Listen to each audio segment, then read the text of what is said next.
बोलो श्री जलाराम बापानी।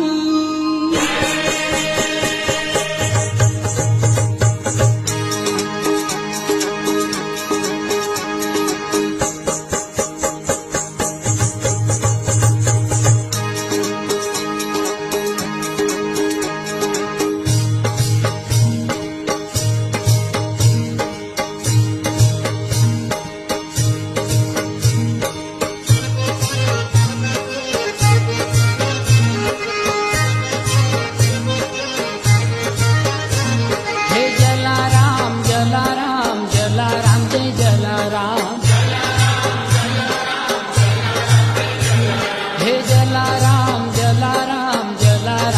जलाराम। हे रघुवंशी ना प्राण प्यारा वीर थोर मारा।